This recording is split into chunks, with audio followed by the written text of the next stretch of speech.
Hey there, welcome to Thursday. It's awesome that it's Thursday. Yesterday I did a live broadcast and I talked about I told you that this, for the next, 5 days, I was gonna be talking about 5 different things that I think we need to give ourselves permission for. And yesterday it was permission to not be perfect. So if you did not watch that, you should go back and watch that video, either here on Facebook, or if you were on my email list, it went out with a link to it over where you can watch it on YouTube, if that's easier for you. So today, though, I'm talking about permission to protect your time. And I'm doing these live broadcasts every day for these 5 or 6 days because I just have a brand new product, and it's called the Home CEO Planner, Life Planner, and it basically gives you all the tools you need to live your life and run your life in your home better than a CEO would. And my thinking behind that is that a CEO is the head of a company, right? That's what the CEO does. They're the big guy, right? Or the big lady, right? They oversee everything and they make all the decisions and they hold all the power. But is it really the CEO who knows how to run the company? It's usually the workers who know how to run the company, right? They're the people who really make it happen. Not that the CEO isn't great and amazing at what they do, but typically when it comes to the day-to-day operation, the CEO is not the one doing that. But as people who are managing our homes and our lives, most of us women, if not all of us women here in my audience, we have the best of both worlds, because a lot of times we are kind of the home and life manager. I know that's certainly my role, right? My husband works more hours than I do. I'm the one who mostly schedules all the things, keeps everything straight. There's so many different schedules with 9 kids and 11 people in our family. There are so many moving pieces and parts. So managing all that and making that all work is something that I do. I also manage all the finances. He's part of that, but I'm the one who actually makes it all happen, right? I'm the one who's, I don't do the grocery shopping. I do not do the grocery shopping. My husband, he actually enjoys it. I do not. I'm like, I will make the list and I will figure out the sales and I will do all that stuff. You just do the shopping. That's fine with me. But figuring out how to make that all work, our family budget for groceries is $400 to $450 a month for all 11 of us. Yes. It is possible, but I need to make all that happen. I'm also the one who's the master and primary chauffeur, right? I run a business in my house. I homeschool my kids, so I oversee all of that. For us, homeschooling is very much a group effort. My older kids are helping with the younger kids with their school as well. And so much of our family running, the machine that runs our family, I'm kind of in charge of all of that.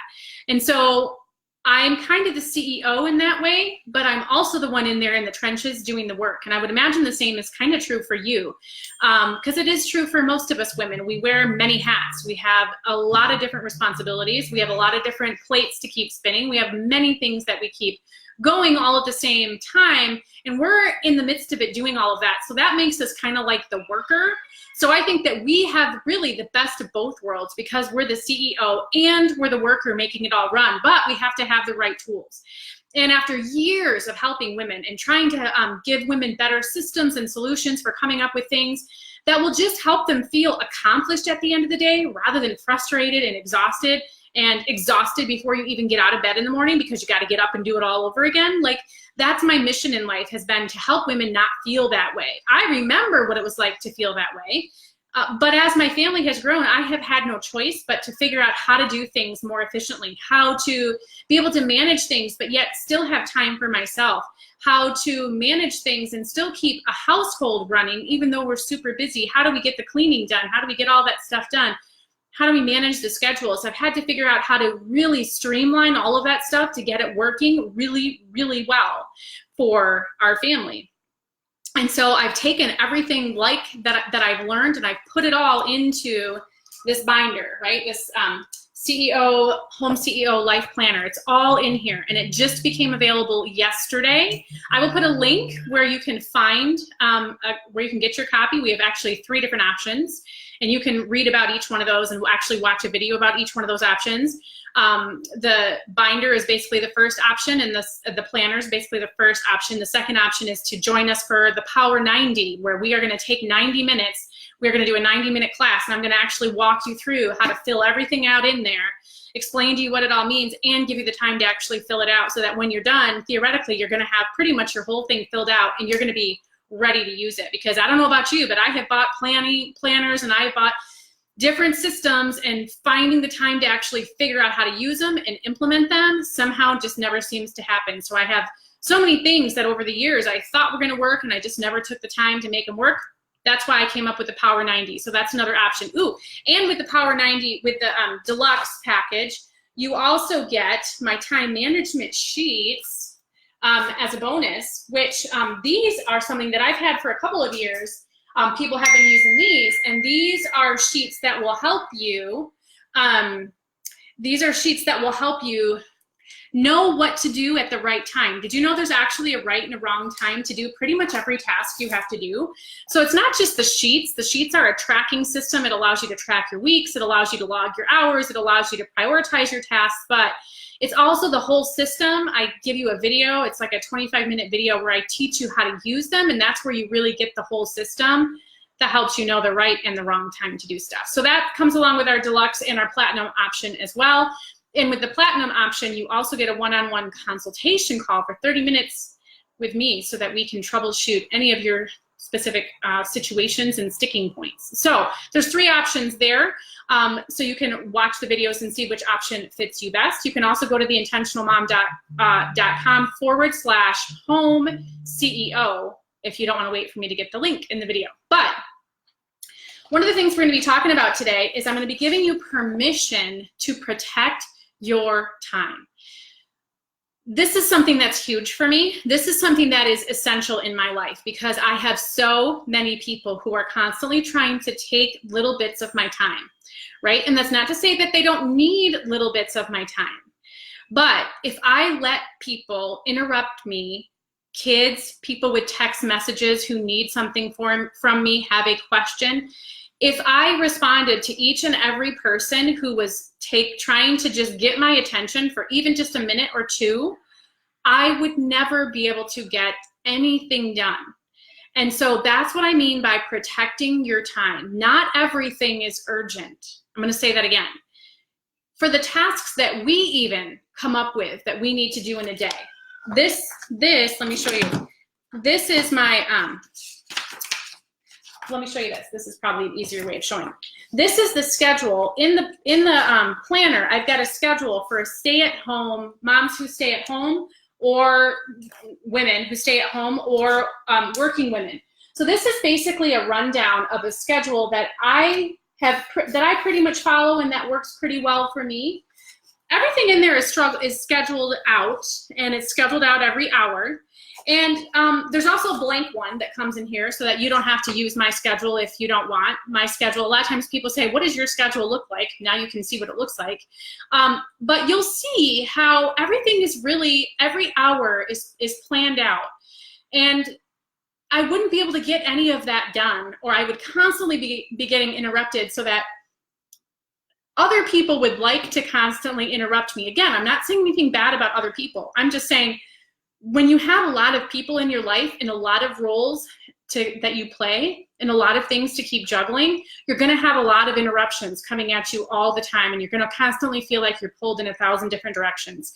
But I think it's useful to hear that we really do, each of us really should have permission to protect our time. So what does that mean? What do I mean by that? What I mean by that is, just now, I don't know if you heard it, but here I am talking with you guys, and I got 3 text messages in that span of time. I don't know who they're from. My phone is buried underneath my binder here. I don't know who they're from. But your life is probably kind of the same. I'm not constantly getting 3 text messages all at one time, but there's several text messages that come through at a time. I've got 3 teenagers with phones who are off. I've got parents who live here. I have my sister here from out of town right now, so we're doing a lot of family stuff. I've got friends who I stay in touch with. There's a lot of different text messages that come and go. But I'm not looking at that text message right now. And I wouldn't be looking at that text message right now if I weren't here talking with you either. Because chances are I would be in the middle of something else. Even if I was just sitting and reading books with my toddler on the couch, I would finish that book first. then I would look at my text message and I would see if it's something that I needed to take care of right then and there. Is it something that's urgent? Is it something I should take care of now? Or is it something that would be better taken care of at a later time when I might have a better time to do it? If I was in the middle of cooking a meal, would I do I need to walk away to deal with a text message or a phone call? Probably not. It doesn't necessarily mean that your tasks have to be big, important tasks, but I think it's important to note, and I think it's important to recognize that our time is valuable. And the tasks, right, this schedule of events that I have planned for my day, the basic structure of how my day is gonna go, it's gonna vary, right? There's gonna be things that come up, it's not gonna follow the structure. That's a lot of what we talked about yesterday. But it still is the beginning of a structure. It still is the foundation on which my day happens. And so for me to get a text message or 2 or 3 and wait a few minutes to check them, when I get to a point where my brain can wrap up whatever my brain was doing, that's a good thing. That is going to be less frustrating, and it's going to be less taxing on my brain than if I went and looked at that text message right away. Because even if we're not dealing with the text message right then, it still is a break in concentration and the path we were on. And when that happens to you multiple times a day, this is one of the things that is so exhausting. This is one of the things that is so exhausting to the women that I have been speaking to for almost 5 years. When you have a lot of different roles and a lot of things to keep juggling and a lot of things to keep running all at the same time, you have more interruptions. But it's okay to sometimes put up a little boundary around an interruption, unless it's an urgent one. There will be urgent things. But for the most part, to wait 2 or 3 minutes to check a text message isn't going to be life, shattering for anyone, yourself or whoever's on the other end. That's just one example. Same thing for, messages and emails and all that kind of stuff. The more that you are opening yourself up and not protecting your time, the more often you are checking your emails. Again, some emails are really important, but if you're checking your email just to see, right, I'm waiting for an email from the PTA chair, right? Did I get that email yet? It's still, when I went and checked my email, it still shifted me from whatever I was doing. If I didn't wait until I was actually done with a task or a thought process in my mind, and I went and checked my email then, it still takes a lot more brain energy to come back to where I was. So protecting your time from others, and even sometimes from yourself, in terms of not sabotaging your own self, like I'm talking about with going and checking your email all the time, even if you're waiting for one, even if you think, to some extent, I think multitasking is unattainable. I think there are some times that you can multitask, and actually do a fairly decent job at it. But the truth is that when you're multitasking, when your brain is focused on reading this book with your toddler, and now you're looking at this text message over there because you're looking at it right away, your brain power is divided between those two things. Now neither one of them is getting your direct attention. And maybe those are things that are okay. Maybe neither one needs 100% of your brain attention, but it still is an exhausting thing to have your brain divided this way. So to some extent, I think multitasking isn't something that you should strive for. I'm all about multitasking in certain ways. For instance, if I'm in my kitchen waiting for water to boil to cook pasta, I'm all about quickly wiping down the kitchen cupboards that I saw that were dirty, and I'm cleaning up a spill in the refrigerator and rearranging the refrigerator because it's easier if things are in the right places. It's easier for everybody to find things. Or while I'm standing there in the kitchen, I'm making a quick phone call to make sure that I have the doctor's appointment right, or whatever it might be. There are certain things that I feel you can multitask pretty well with. For instance, when I'm standing there in the kitchen waiting for something to cook or waiting for something to boil, I can read a kid a book, or I can help my kid with their math homework, or whatever it might be. In some situations, multitasking actually can work, but I think those are fewer and far between. But I think we live in a world where we are constantly being bombarded with people wanting us to multitask, and that means they're trying to take our time from us. Again, I'm not saying anything bad about people. I'm not saying anything bad about your mom or your sister who's sending you the text message, but it's your responsibility, and there's nothing wrong with you protecting your time and saying, I hear that my phone just went off, but I'm going to finish what I'm working on here, primarily just from a brain wave standpoint. I'm going to finish what I'm doing, and then I'm going to do that. It's very much life-changing if you've never done that. If you've kind of always just let urgent things bombard you, and the more people you have and the more roles you have, the more you're going to have that. If things have just constantly been bombarding you all the time, it's no wonder that you're tired and exhausted at the end of the day. That's part of what's tiring and exhausting you. We can't surrender some of the roles. We can't surrender some of the things we have to do. We still have to do them. I still have to play those roles in my family. But that doesn't mean I can't do it in a smarter way. And protecting my time is one of those ways that you can do that, and that I do that. Another thing that helps with this, one of the things I talked about in this sheet that's in the life planner is get up earlier tips, okay?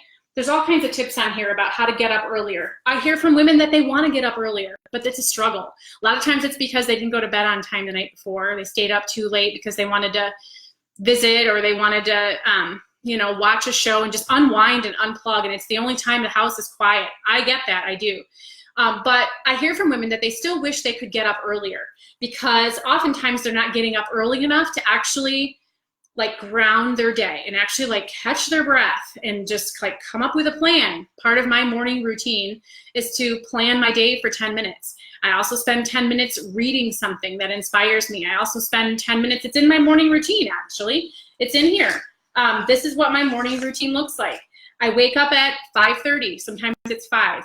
I drink a glass of cold water. I've got this all written down for you guys. A lot of people wonder, what does my morning routine look like? What should a morning routine, someone who's never created one but know that one would be helpful, how do I create one? So I gave you guys what my morning routine looks like, and then I gave you some blank spaces to be able to fill in your own stuff, and then I gave you a whole blank form. If you don't want any of my suggestions on your paper, it's hard for me because it's backwards. If you're just getting ideas using mine and then you want to make your own, that's fine too. But one of the things I talk about, I should finish telling you. So what does my morning routine look like? I drink a cold glass of water. I do that right away. Do something active for 10 minutes. I read for 10 minutes. I plan my day for 10 minutes. And I have quiet thoughts for 10 minutes. For me, I'm a Christian. That means I'm doing my devotions for 10 minutes. But one of the things I suggest in the get up earlier tips that I was telling you about is that you get up 15 minutes earlier. So if I'm planning on getting up, if I determine, by the way, did you know there's actually a right time to wake up? This is in the planner too. There's a waking time worksheet. A lot of people who wonder, why is my day always so frazzled?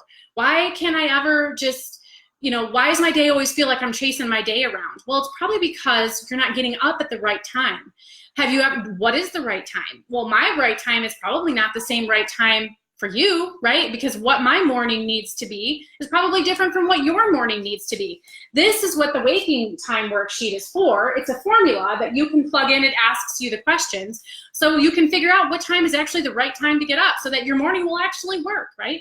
But one of the things I talk about in the get up earlier tips is getting up 15 minutes earlier. So if I determine that I need to get up at 5:30, I'm going to get up at 5:15. And the reason I'm going to do that is because there is such value to be found in just starting your day with a 15-minute buffer. Things go wrong, things happen. One task always takes longer, 2 tasks, 3 tasks takes longer than you thought it was going to. And then your whole day is thrown off and suddenly you're running around like a crazy person trying to make it all work. Well, when you wake up with an automatic 15-minute buffer, it's such a relief to know that when something goes a little haywire and you need to spend 5 minutes here and 2 minutes there, like, that's okay, I've got 15 extra minutes.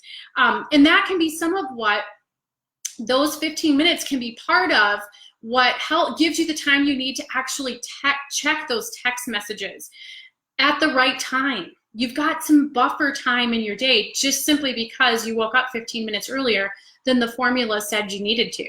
Suddenly, when you're getting up at the right time and you have that 15-minute buffer, like it changes your whole world. But that's something that just a lot of people just don't know about, but it makes such a huge difference. There's nothing wrong with protecting your time and choosing to only let things interrupt you at a time that it actually works for you. everybody's going to try to take your time at the time that works best for them.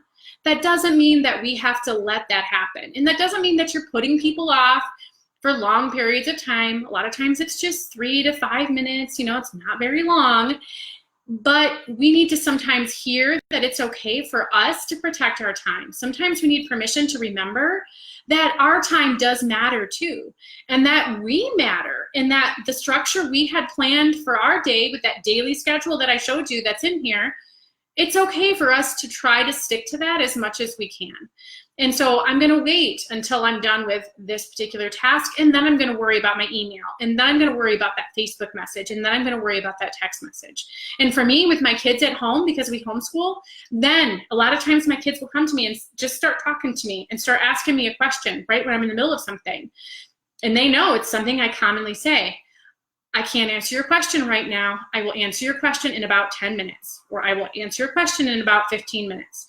And they know that if it's something I have to answer then, right, they'll let me know. But usually they get the response of, I'm not available for questions right now, but I will be available in about 7 minutes, or however long it'll be, till I know I'm coming to a stopping point with something where I can set my brain aside easier, deal with whatever they have going on, and come back to either whatever I was doing or starting a new task. We do have that right to also be able to protect our time. And that can be a totally different way to live your life if you're used to just kind of giving your time away all the time at whatever might come up. Once you start corralling those things together, or just moving them to a more ideal time for you, it can totally change how your whole day goes. And when you get to the end of the day, how you look at how your day went. Instead of going to bed feeling frustrated, you actually can go to bed realizing everything you did accomplish because you weren't constantly shifting from one thing to the next. We are pulled in 1,000 different directions. A lot of times we can't change that, but we can change how and when we kind of let the pull happen. So hopefully that makes sense. So that's what today is all about. Today is about giving you permission to protect your time. And I gave you all kinds of examples on how to do that. And it's just important to note that you're worth that other people can be part of your life and other people can interrupt your life, but it can also be on your terms. So that's what you needed to hear for today. All right, you guys. All right. I hope you have an awesome day. I will see you tomorrow. I can't remember what I'm talking about tomorrow, but I'm going to give you permission for something else. It might be, hang on. I might be able to tell you. I think I've got my notes buried under here with my phone, with the text messages that I haven't looked at. Oh, permission. This is a good one. Are you ready? Permission to not get it all done. There you go. Don't we love that? Like, we don't have to get it all done. And we're going to talk about that tomorrow. All right. I'll see you then.